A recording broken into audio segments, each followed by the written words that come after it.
Bienvenue sur Amen Jésus. Récemment, j'ai lu le livre d'Ecclésiaste et j'ai trouvé quelques aperçus remarquables sur la réussite en affaires. L'une des leçons, en particulier, a retenu mon attention. Leçon numéro 5. Ecclésiaste conseille d'envoyer du grain par-delà les mers et d'attendre que les bénéfices affluent vers vous. En substance, cela signifie que l'investissement que vous effectuez est essentiel à la réussite. Le roi Salomon, comme mentionné dans le premier livre des rois, en est l'exemple parfait.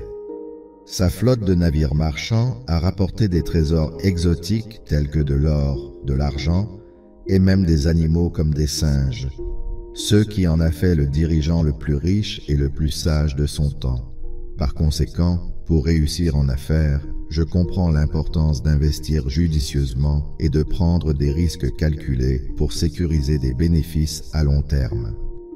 J'ai découvert des conseils pratiques en affaires en lisant sur la réussite du roi Salomon dans le livre d'Ecclésiaste.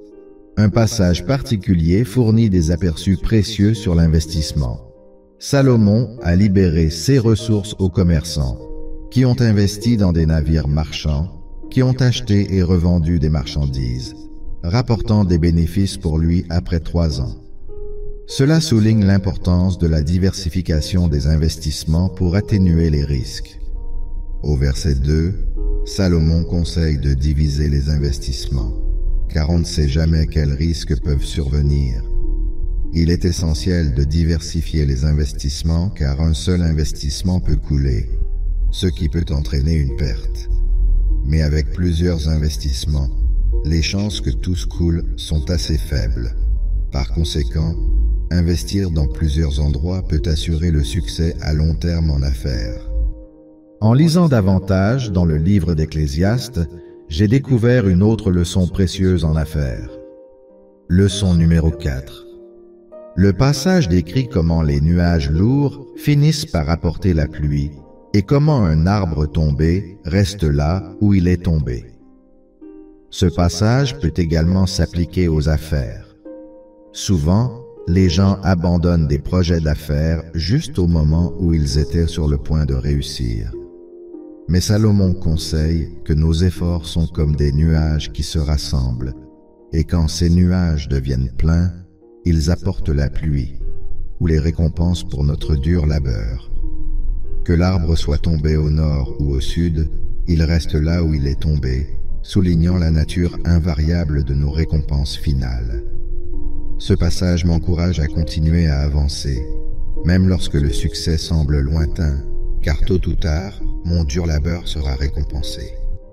Leçon numéro 3. Une autre leçon précieuse en affaires que j'ai trouvée dans le livre d'Ecclésiaste est d'éviter une préparation et une planification excessive.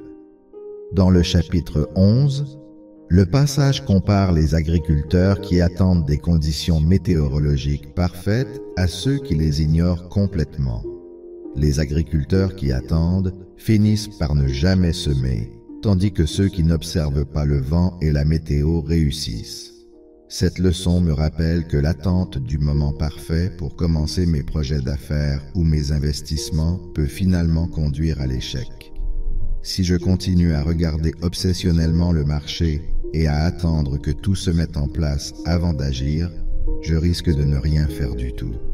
Par conséquent, je comprends qu'il est important de saisir les opportunités et de prendre des risques calculés lorsque je les vois, plutôt que d'attendre le moment parfait qui ne viendra peut-être jamais.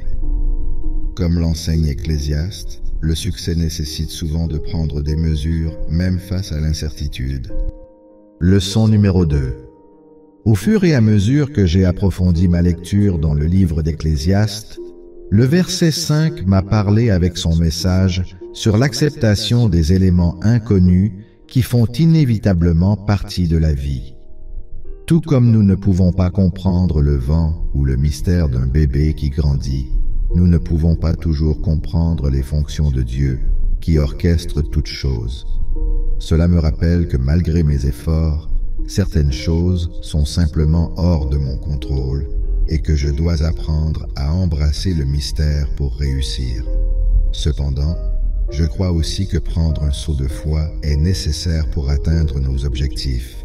En faisant tout ce que nous pouvons et en ayant confiance dans le résultat, nous pouvons être assurés que tôt ou tard, notre dur travail sera récompensé sous forme de bénédiction. Le secret ultime en affaires dans le verset 6 souligne l'importance d'être productif et constant dans nos efforts.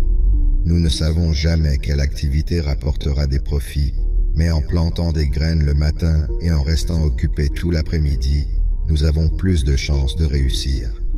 En développant une forte éthique de travail et en restant concentrés sur nos objectifs, nous pouvons atteindre un succès durable et une plénitude. Leçon numéro 1. Dans le livre d'Ecclésiaste, le roi Salomon insiste sur l'importance de ne pas être oisif et de continuellement chercher de nouvelles connaissances et opportunités. Un passage particulier conseille de semer des graines le matin et d'éviter l'oisiveté le soir. En substance, cela signifie que nous ne devrions pas simplement nous détendre ou gaspiller notre temps libre après une longue journée, mais plutôt utiliser ce temps efficacement. Nous pouvons utiliser les soirées pour apprendre de nouvelles compétences, explorer de nouvelles idées et travailler sur des projets supplémentaires ou des investissements futurs. La poursuite continue de l'amélioration de soi peut ouvrir des portes et nous inspirer à continuer à avancer. Cependant, il est important de se rappeler que ce passage ne décourage pas les pauses ou le plaisir pour se reposer et se ressourcer, car cela est également essentiel pour le bien-être général.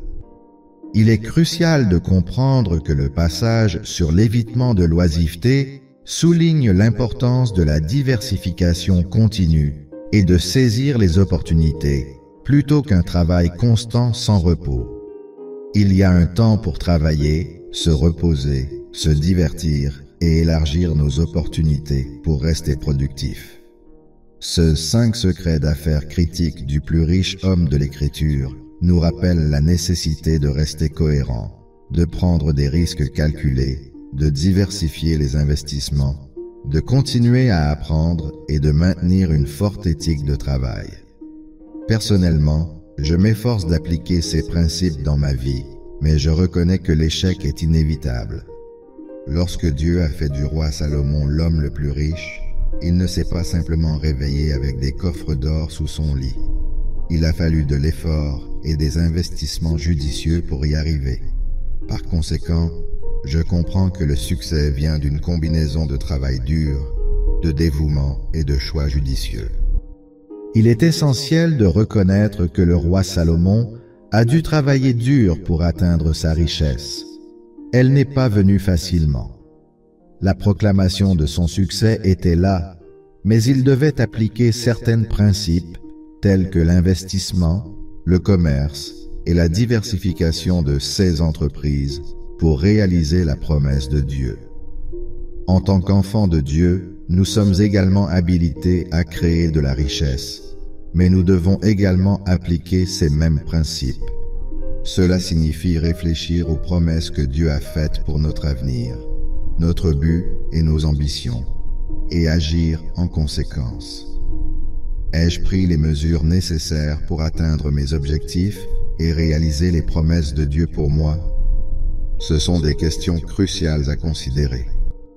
Partagez cette vidéo avec quelqu'un qui en a besoin. Abonnez-vous pour obtenir du contenu nouveau et perspicace comme celui-ci. Cliquez sur la cloche et sélectionnez tout pour être notifié.